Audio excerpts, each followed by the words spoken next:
Well, let's turn our attention to our first guest. And when I say first guest, Joe, you're like literally the first guest in our new studio here at Blue Wire in the Wynn Casino. But thank you. I want to introduce, obviously, Joyce. Everybody should know this up-and-coming contender. You're definitely a mandatory now with the WBO, correct? Yeah. It's great to be here. Beautiful studio. Yeah, pleasure. But yeah, what was your question? Mandatory in the WBO? Yeah, mandatory. Yeah. Okay. So I got Joseph Parker coming up the 24th of September. That's in Manchester MEN Arena. So yeah, first of big showcase, and really looking forward to it. Doing my training camp here in Vegas as always with Ismail Salas, and just come back from the UFC training center. So I'm. You're looking good, Joe. You're looking good. But how are you able to stay, I guess, emotionally sound, knowing everything that took place last week, knowing you're up next? You know, obviously everybody is worried about Fury and Usyk, but you're the mandatory. They have to give you an opportunity at those belts. Yeah, and it's exciting time to be a heavyweight, especially from Britain.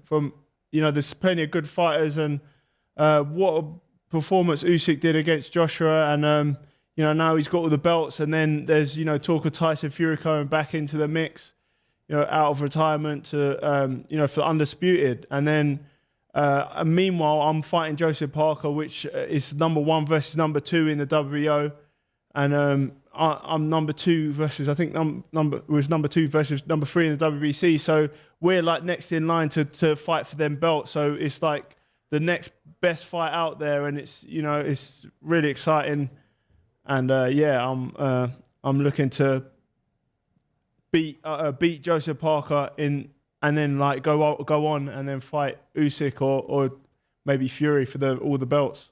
I gotta ask you, man, who do you think wins that fight?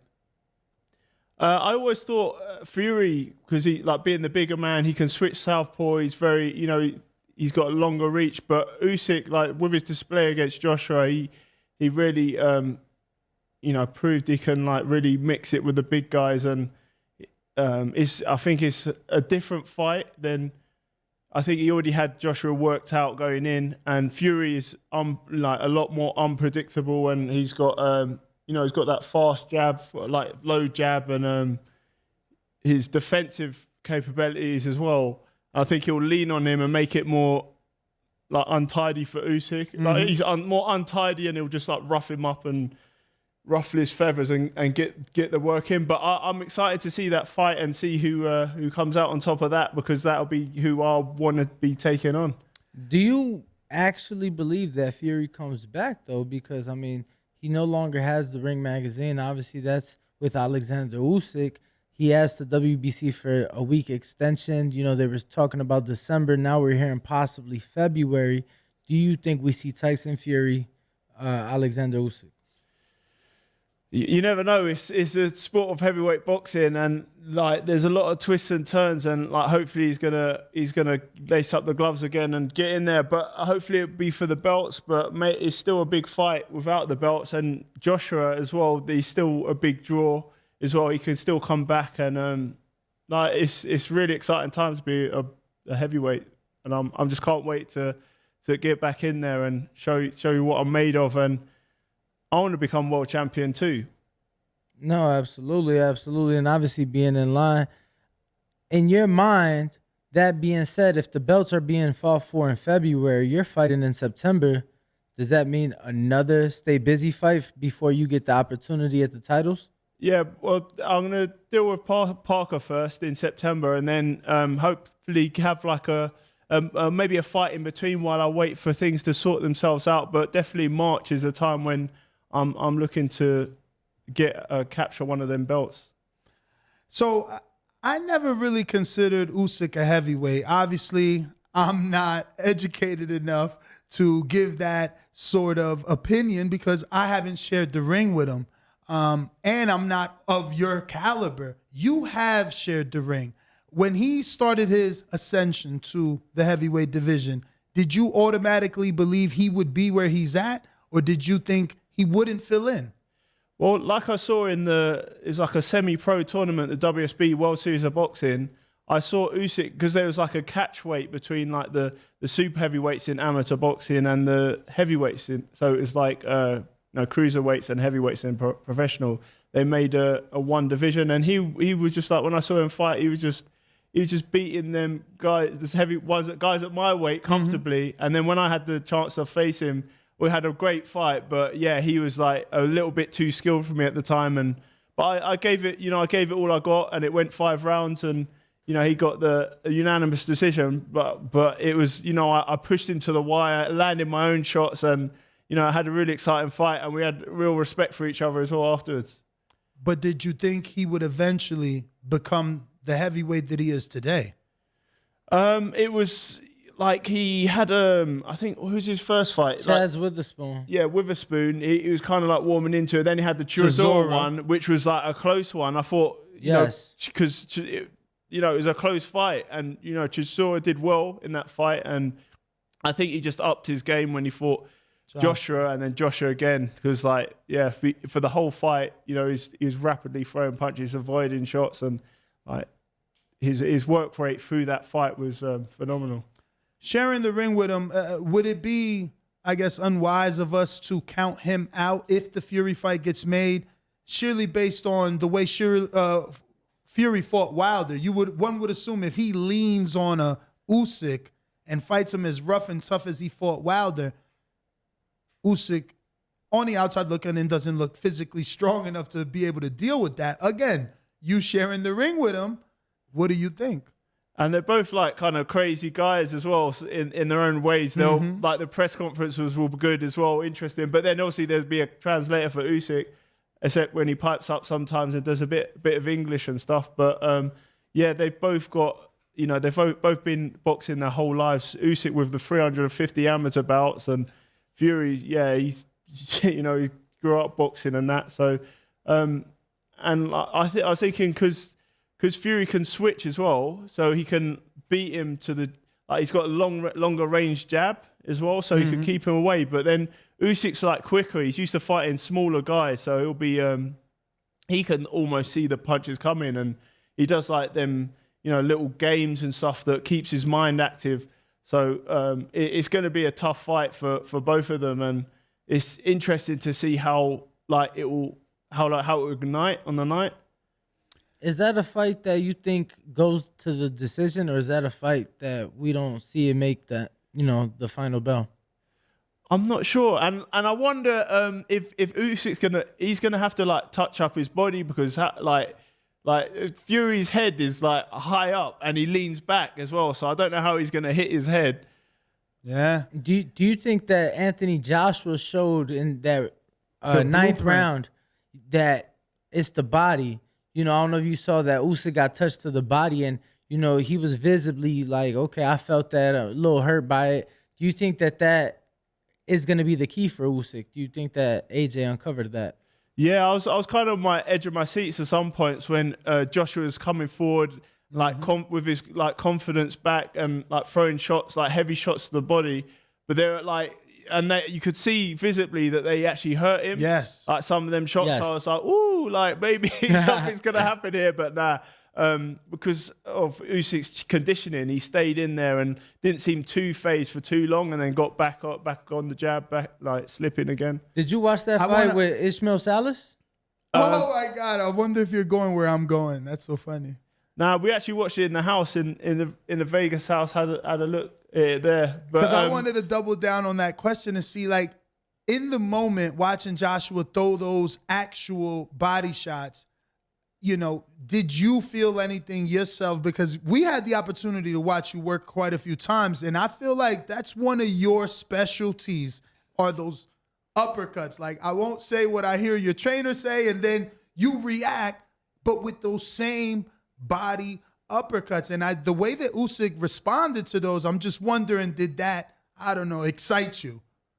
Yeah, I think I would have because what I noticed with the fight, and was at Salas's house yesterday reviewing a fight with AJ versus Joseph Parker, and we was reviewing the footage. We did actually discuss the Joshua fight as well, and so like I would be throwing a lot more shots where he was throwing more like single shots, and then he was like more able to deal with those. In your opinion, do you think that he was too tired, or do you think that he was just being cautious? Because there was times where he would hurt him to the body, but then that's it. It'd be like one or two, and then that's one it. or two punches. Yeah, and then it'd look at his work for a little bit, admire it, and then like if you see that he's hurt, then you go in again, steam in. Well, hold on. Do you think he was admiring the work, or do you think that he was tired? Or maybe he was tired, didn't want to blow a gasket. Either or, yeah. Or just being cautious, man. It's got to suck to get counted from someone like that. Like, it was just pot shots after pot shots. Every time that Usyk would land, it was hard for AJ to avoid those. Yeah, I agree. Yeah, it's got to be a little bit, like Usyk's masterful, and he's always like 2 or 3 steps ahead. So he keeps on, and the way he was like landing the jab, moving off, it was always constantly peppering him and giving Joshua something to think of in the fight. So, you got to ride and deal with the fight as you're in there and react as you can react. But then if he's like always on top and a little bit quicker to the punch all the time, then I guess it's challenging. I want to assume every fight, a fighter wants to make a statement, but I don't know, is there any extra will or determination for you to come out on top in a emphatic fashion due to the fact that Joseph has been in there with some pretty big names in the UK? Obviously, he shared the ring with AJ, but had a very good fight with Dillian Whyte. So, how big of a statement do you want to make in this Parker fight?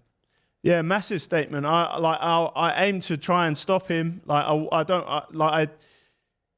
like getting like doing the whole you don't get paid for overtime. So yeah, I want to if I see the opportunity there, I want to end it quick and put on a good display. And if I think I can get to work and do something, put something together and get him out there hopefully and make a statement, because I always aim to do that and progress. In the Dubois fight, you made it look so easy, right? Like, we didn't even need you to get out of gear. Maybe Devin Haney might have took your game plan now that I think about it, because you use that jab so much. Do you think it'll be that easy with Parker? Because he has a very educated jab himself, but you being taller and longer, I'm assuming you got the advantage in reach.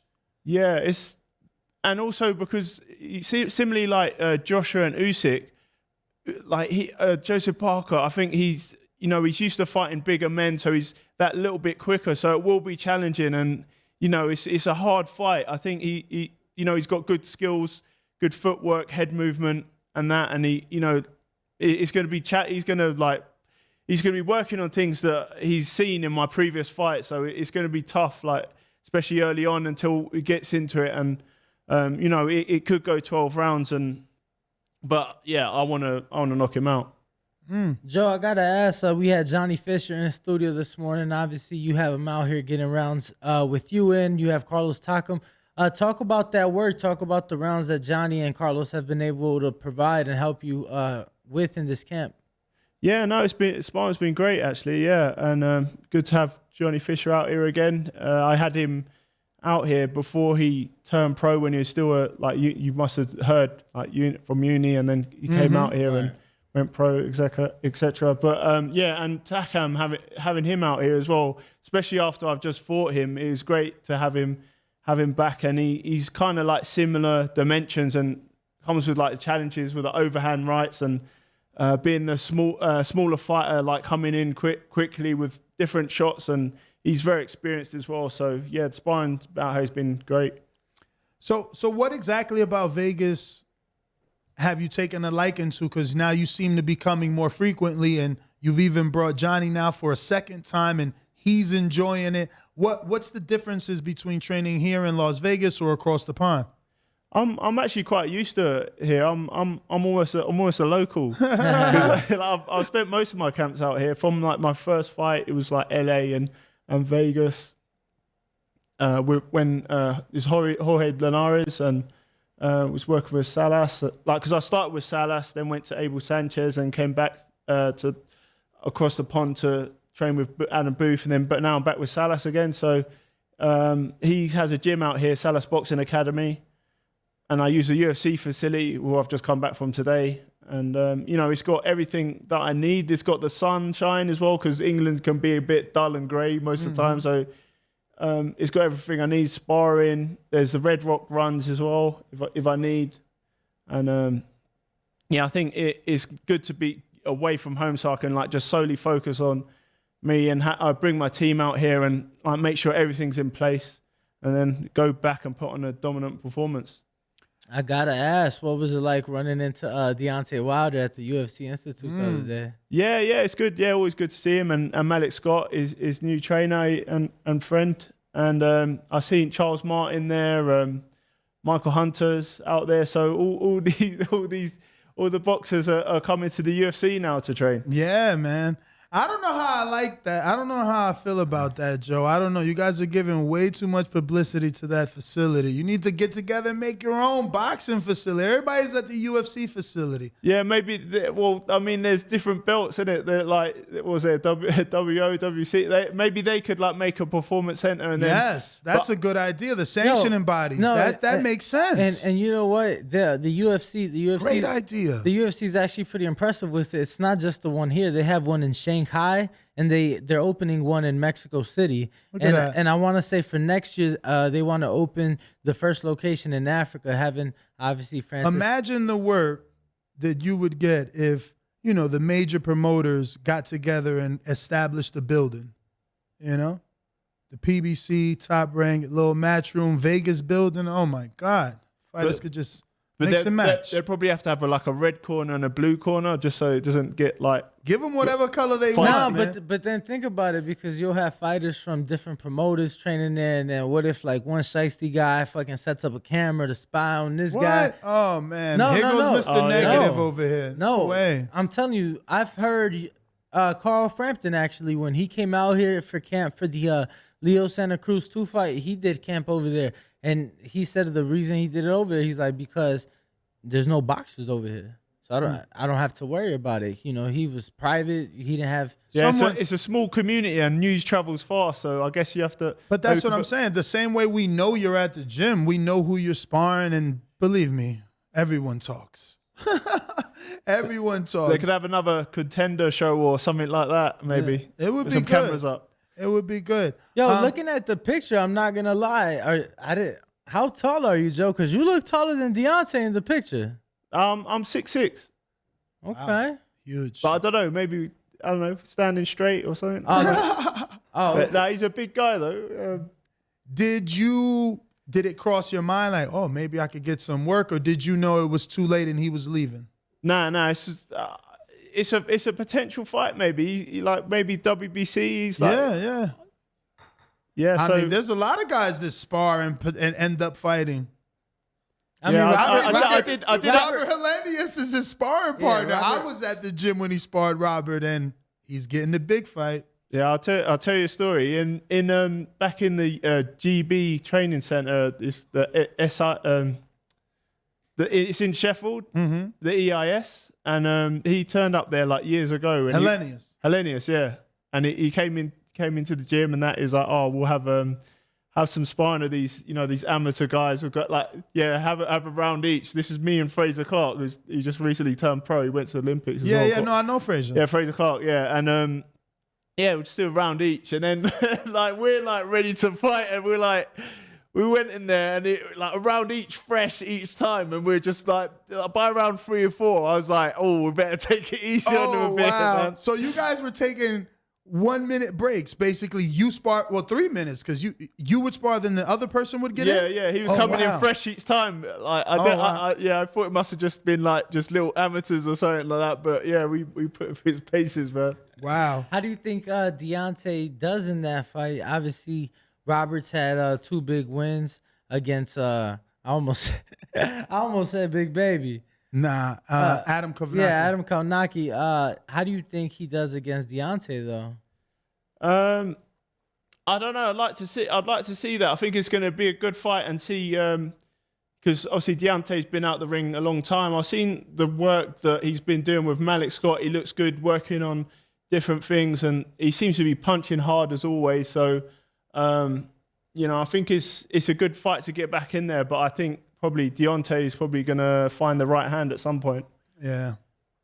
Do you think he'll be able to get back to the top of the division? Hey, yeah, I think he's I rate him and respect him and respect his power. I think he's a good fighter, and it's probably a fight quite soon, because I'm getting up there. I'm going to win a world title soon. I'm going to beat up Parker and then go for my world title. And then there's plenty of good fights out there, and he could be one of them, maybe. And that's something that you look forward to? Yeah, I look forward to fighting the best. You have to be the best and beat the best and all that. You know, what's the saying? Yeah, that's the saying. Do you think you have a nemesis? I mean, obviously, 2 weeks from now, Canelo gets in there with Triple G. Seems like a born rival, kind of like Conor Benn and Eubank. Do you feel like you have someone in this sport that's your rival, or is Usyk that guy because of the World Boxing Super Series, right? No. What was the one you just mentioned? Yeah. The one with no headgear. Yeah, WSB, World Series of Boxing. World Series of Boxing. All right. I knew it was something like that. So who do you think your nemesis is? Your rival? I don't know. Maybe Joshua. Maybe Usyk. I guess I've thought. Why Joshua? Do you guys have something from the amateurs? Yeah, I fought him in the amateurs, but now it's professional, and like he's obviously been. He went to London. I went to Rio, so maybe there could be that. There's I don't know. There's plenty of boxers out there. There's Yoka, I guess, but he got beat up by Bakoli, so. Yeah, that was a good win for Bakoli. Yeah, I wasn't expecting that. Did you? Huh? No. Yeah, I've sparred with Bakoli, and he's got skills, and he's very strong as well. Keeps on coming forward, and that. Yeah, he's a good fighter. So you expected the win? I was very happy for him when he won. Yeah. Okay. Wow. I thought as much as I seen a Yoka, he's so technically good, right? Like he's so tall, uses his range, uses his jab. I didn't expect that. Those clubbing shots of Bakoli were just coming around, and he was just falling apart. He just couldn't take it. Yeah, I didn't think Yoka looked particularly that strong. He looked pretty didn't look that in that good shape, or he looked a bit weak, and he didn't seem to be throwing that much. Like I was quite, and I was very happy with Bakoli, man. He looked strong and did the business. Yeah, I'm shocked. Yeah, Yoka definitely didn't throw much, but I'm gonna be honest. We got to see him sparring. He didn't throw much in sparring either. I guess sparring, but he didn't look out of shape. No. He didn't look out of shape. I thought he looked stronger in the previous fights that he had. Maybe it was Bakoli, man. Those clubbing punches of Bakoli. So he's a big puncher, you would say, or what? Or is it his weight? What do you think it is about Bakoli? Well, Bakoli's got heavy hands. And he comes at different angles. Comes with the uppercuts, the hooks and stuff. And he's always like walking forward. He's got a good chin, and strong punch. So yeah, I was think he's a good fighter. So I remember on social media, you kind of, I would say, emulated. I wouldn't say mocked. Emulated. Usyk with the taunt. Are you ever gonna start doing that now that you're like next in line? Do you remember what I'm talking about or no? Usyk. Yeah, man. Yeah, man. He can get that smoke. That's what's up, man. So obviously we talked a little bit about Canelo and Triple G is coming up in maybe 17 days or something like that. A little more actually. We're still in August. But who do you think wins, man? Canelo's coming off a loss. Is that enough to give some momentum to Triple G, or is he too old? Yeah, this is the third fight, right? Third fight. So this is going to be the decider. Like, I mean, they're both. Like, I thought the first fight was like arguable. I don't know. Yeah, that I kind of. I thought Triple G did enough for that one, and then. So I think this, and then Canelo got the next one. So I think this one's like the decider, I reckon. Mm-hmm. And yeah, they're both getting on a bit, and like this, I think this is going to be, they're both going to raise their game because this is the decider, and this is like everything's on the table now for for a big fight. Before, because the fight was announced before Canelo fought Bivol. They already had. like there would have been more momentum if So for me, before Canelo lost, I wasn't interested in it because I was like, well, what are we gonna see? Canelo's been on a hot streak, and Golovkin really wasn't doing too much. Canelo went on that roll, undisputed 68. But now that he lost, a lot of people think that he may be vulnerable. Do you believe that there's a possible chance of a knockout for this fight? Because we saw both men take each other's best shots to the jaw, and nobody got hurt, nobody went down. Do you think somebody goes down in this fight? Yeah, it could well be. But like you know what you're going to get when you watch this fight. They're both going to be coming at it like toe to toe, tash to tash. They're both going to be like sinking in them like disgusting body shots on each other and to the head, them hooks and you can see the skills and that. It just it's just going to be an explosive fight, and I'm really excited for it. I didn't use my button. I forgot my new studio has a cough button. Sorry. But, Joe, I was going to ask, do you think we're in a time where boxing is just pushing where it's more of a business, or that's an American thing? Because I feel like we're already hearing Usyk and Fury being finalized for February. AJ always has a rematch, no problem. Dillian has fought everyone other than Americans. We don't have Crawford versus Earl yet. So is it an American thing, and in the UK you guys are fighting each other, or is it just boxing at high level? It's a business. Yeah, no, boxing is a business and it's entertainment. Like, I think, but yeah, it's entertainment at the end of the day. But then, like, people are a bit like, especially from like Mayweather, for instance, you can see where you can like capitalize and like, create great fights and stuff, but it's I think it's a business, and but like there's exciting fights, and like and you can see like with these like the YouTubers and stuff how you get all these a lot more eyes, and like to see this thing is I don't know, I can't really put it into words. Nah, I get it. It's difficult, man, because I look at a guy like Conor Benn, and, on social media, they'll say, well, he's avoiding an Ennis fight or a Virgil Ortiz fight. But I'm like, well, he's jumping in with Chris Eubank Jr., who he knocked out Yeardom better than Canelo or better than anyone. He fought Billy Joe when he was very early in his career. So Eubank isn't a pushover. So that means Ben isn't afraid.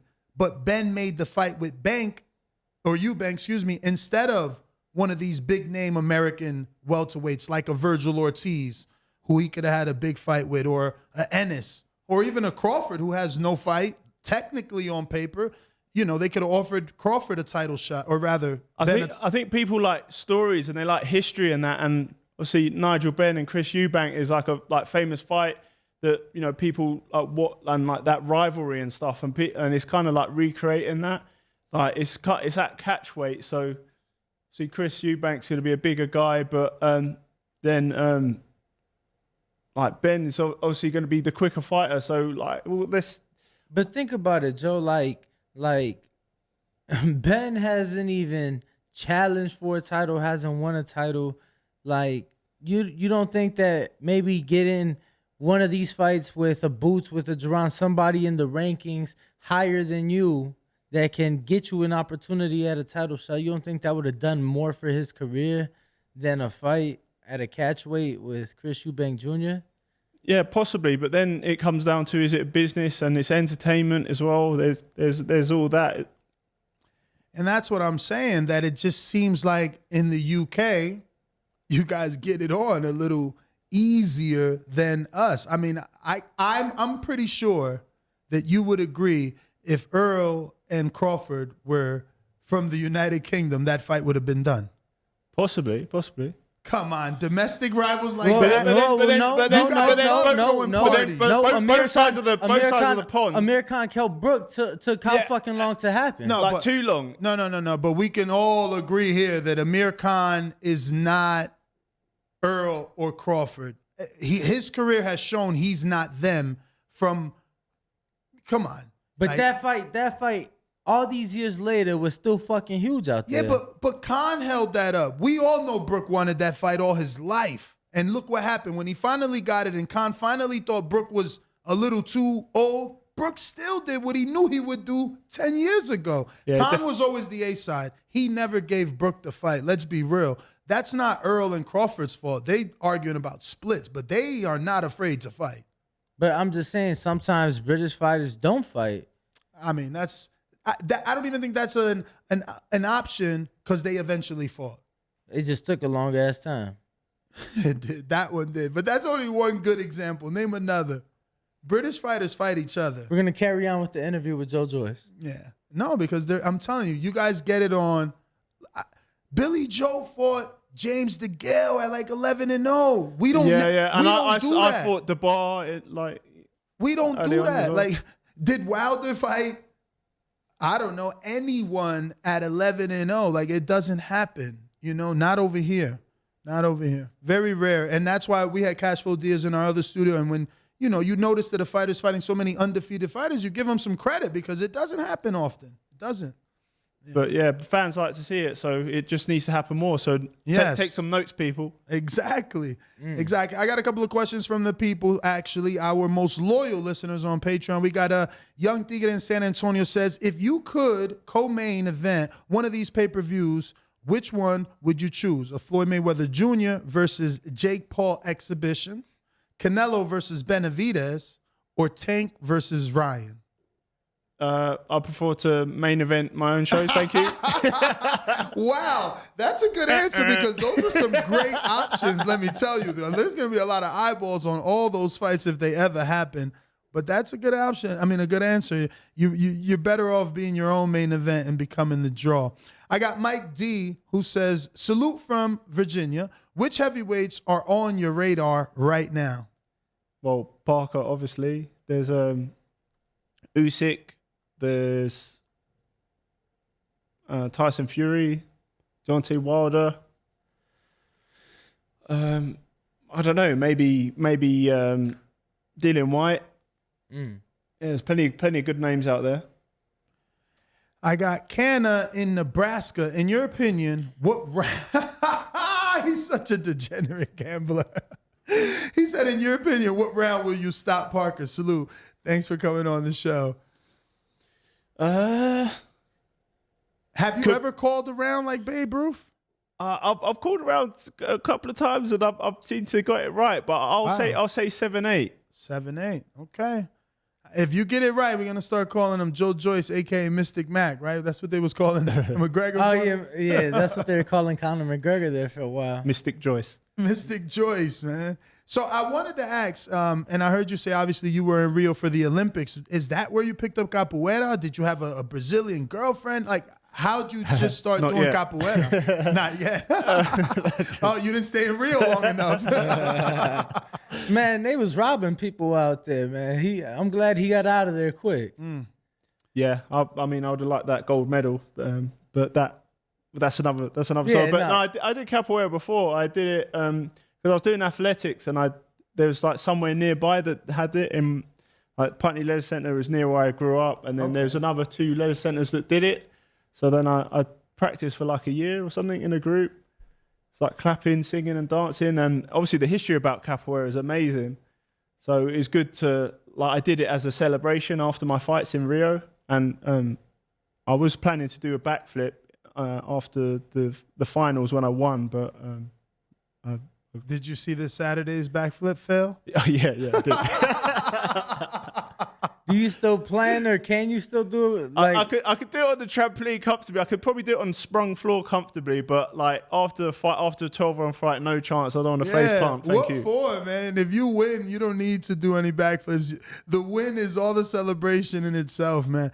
But those are all the questions. I do want to thank you, obviously, for stopping by and talking some boxing with us. We wish you the best, obviously, in the Parker fight. And, yeah, give out your social media for anybody crazy enough not to be following you can do so. Yeah, thank you. It's been a pleasure. So it's Joe Joyce Boxing on all platforms, basically. So, yeah, get to following people. All right. Well, we are going to wrap it up because this is our last guest of the day. So ring walk if you want. Ring walk Danny on Instagram and Twitter. And I'm on Nest GTO. Catch us on the next one. Thank you. What up, YouTube family? Don't forget to hit that like button. Subscribe to the YouTube channel. Help us get to that 1 million subscribers. We're on the road to 1 million. And obviously, we have other great content on our Patreon channel. So since this video is over, head on over to our Patreon and check out all the exclusive content or right here on our YouTube members.